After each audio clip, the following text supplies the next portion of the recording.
조갑제 TV 시청자 여러분 안녕하십니까? 2023년 1월 1일 개묘년 첫날 오후 6시입니다.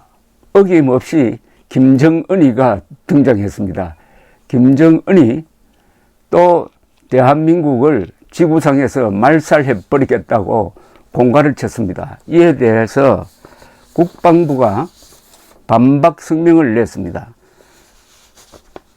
북한 노동당 중앙위원회 전원회의 결과 발표에 대한 국방부 입장이라는 문자를 출입 기자단에 보냈습니다.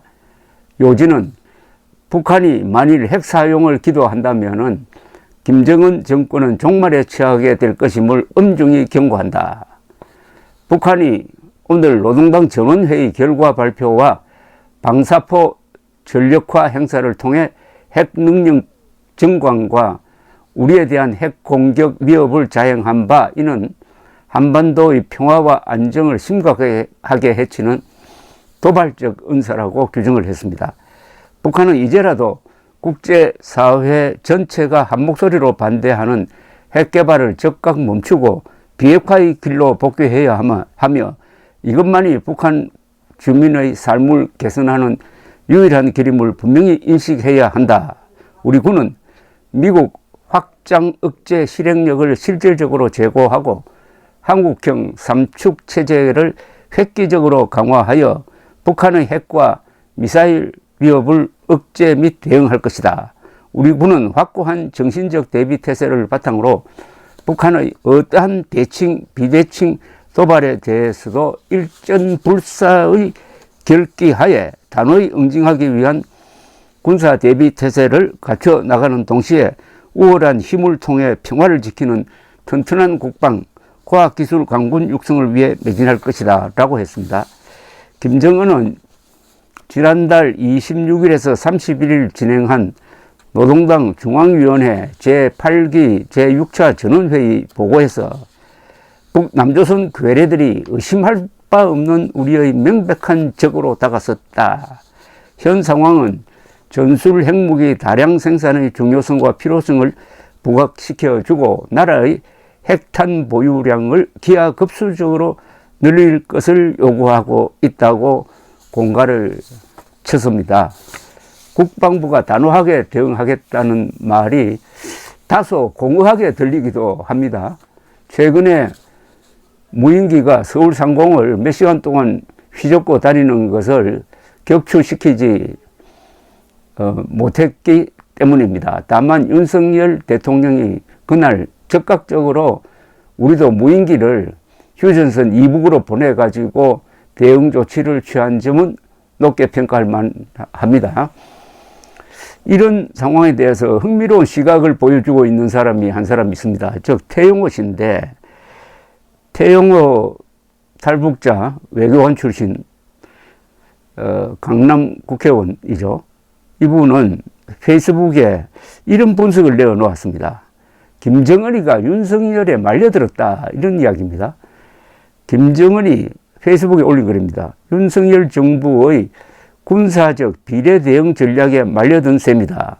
최근 김정은 정권의 군사 동향을 살펴보면은 윤석열 정부의 비례 대응 전략에 김정은의 전략도 맞짱 대결 전략으로 수정된 것 같다. 윤석열 정부가 북한의 전례 없는 미사일 도발에 대한 비례적 대응으로 한미일 안보 협력 체계를 강화하고 거의 5년 동안 하지 않았던 한미 합동 훈련을 정상화하자 김정은 정권은 누가 보아도 열악한 전투기와 폭격기까지 동원하여 한미일을 상대로 군사 시비를 벌였다. 핵 완성을 선포하고 핵 무력 법제화까지 나간 김정은이 비례 대응 맞짱뜨기 전략으로 나가지 않으면 오히려 북한 내에서 지도적 지위가 흔들릴 수 있기 때문이다. 앞으로 남북 사이에 군사적 비례 대응, 맞짱뜨기식 군사적 시비가 이어진다면은 취약한 경제를 가지고 있는 김정은 정권은 오래 버티기가 힘들게 된다. 북한 정권도 과거 구소련이 미국과의 군비 경쟁을 벌이다가 정권 붕괴를 자초한 사실을 잘 알고 있다. 그러므로 윤석열 정부는 북한의 군사 도발 때마다 비례대응 원칙을 크게 떠들면서 실천 행동으로 보여주어야 한다. 우리가 비례대응을 떠들면 떠들수록 김정은은 허세를 부리면서도 고축이 깊어질 것이고 결국 대화로 나올 수밖에 없게 될 것이다. 아주 흥미 있습니다. 군비 경쟁을 해야 된다는 겁니다. 어떻게 해야 되느냐? 우리는 두 가지 방법으로 해야 된다. 하나는 미국이 제공하겠다는 핵 우산의 약속을 확실하게 함으로써 미국이 가지고 있는 핵무기를 실질적으로 우리가 가지고 있는 것처럼 만들어 놓고, 그래도 북한이 도발할 것에 대비를 해가지고 이른바 삼축, 즉 북한 핵 도발에 대한 탐지, 일단 소면 그것을 요격하는 거, 그것도 실패하면 북한에 대한 대량 보복, 요게 삼축 체제인데 이걸 강화를 해야 된다. 그렇게 하면은 북한의 핵에 대해서 우리가 비핵적 방법으로 대응할 수 있다. 한편으로는 북한이 도발을 할 때마다 우리도 그에 상응하는 도발을 한다 하면은 결국 북한이 돈을 많이 쓰게 될 것이다. 출혈 경쟁을 하게 될 것이다. 그러면 결국은 어느 쪽이 경제력이 강하느냐에 의해서 승부가 난다. 이게 태영호 씨의 분석인데, 사실은 이거는 합리성이 입증된 대전략입니다. 1950년 6.25 남침을 계기로 해가지고 세계 판도가 바뀌는데 미국을 중심으로 해가지고 이런 조치가 연쇄적으로 취해집니다. 트루먼 대통령은 칠함대를 대만 해협으로 보내가지고 그 전까지는 포기를 했던 대만을 지키게 됩니다. 6.25 덕분에 대만이 살았습니다. 그리고 일본은 전쟁 군수물자를 만든다고 공장을 막 돌려가지고 일본이 경제 부흥을 하게 됩니다. 그리고 독일은 1차 대전, 2차 대전을 일으킨 전범 국가인데 이걸 그냥 농업 국가로 만들어 버리려고 하다가 소련의 위협이 커지니까 서독을 재무장합니다. 동시에 나토를 강화를 해가지고 지금과 같은 막강한 군사 동맹체제로 만듭니다. 그 다음이 있습니다. 그 다음이 뭐냐? 트루먼 대통령은 6.25 전쟁 중에 군사비를 4배로 늘립니다. 그리고 병력을 대폭 증강합니다. 이렇게 함으로써 그 뒤 40년 동안 소련과 미국 사이의 군비 경쟁이 시작됩니다. 한 40년 해보니까 결국 경제력이 튼튼한 미국은 군비 경쟁을 하면 할수록 더 경제가 좋아지는데 소련은 미국을 따라가려고 하다가 결국 1980년대에 가면은 경제가 망가집니다. 경제가 망가지니까 국민들의 삶이 피폐해지고 공산당에 대한 불만이 커지면서 1991년에 총 한 방 쏘지 못하고 소련이 해체되는 것입니다. 남북 간의 관계도 결국 크게 보면은 그런 방향으로 가고 있다. 이렇게 보여지는 면이 있습니다. 다만 하나 주의할 게 있습니다. 한국에는 미국에 없던 게 있습니다. 미국 안에는 주사파가 없었습니다. 쉽게 말하면 미국 안에는 스탈린 추종파가 없었어요.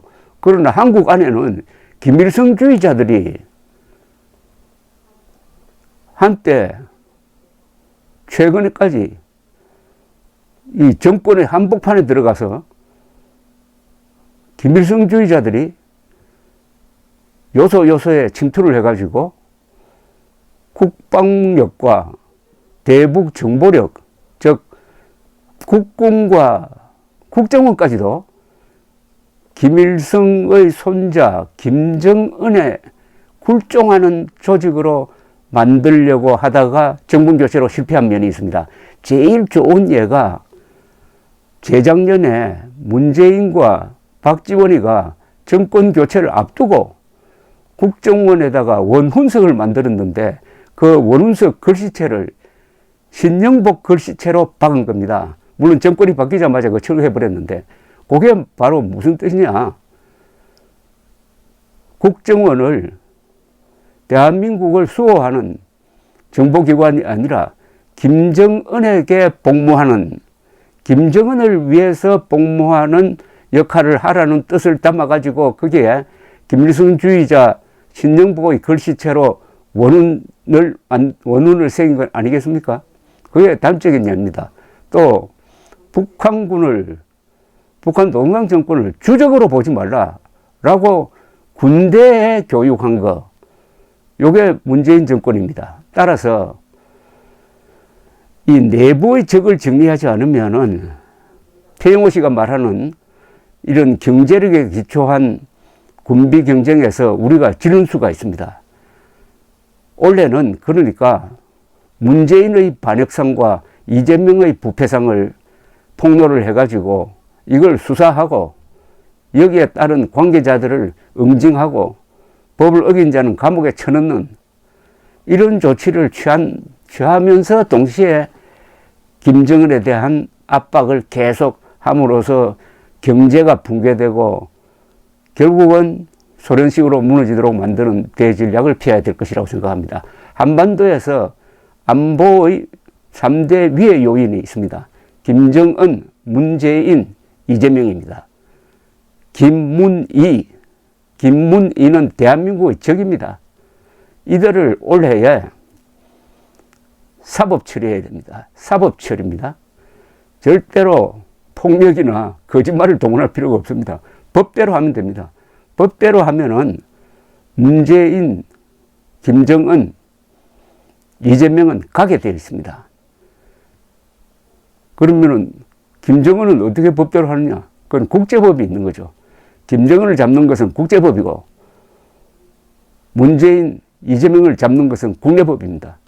그 법을 행사하는 법의 칼을 든 사람이 다행히 윤석열 그리고 한동훈 검찰 이런 것 아니겠습니까? 감사합니다.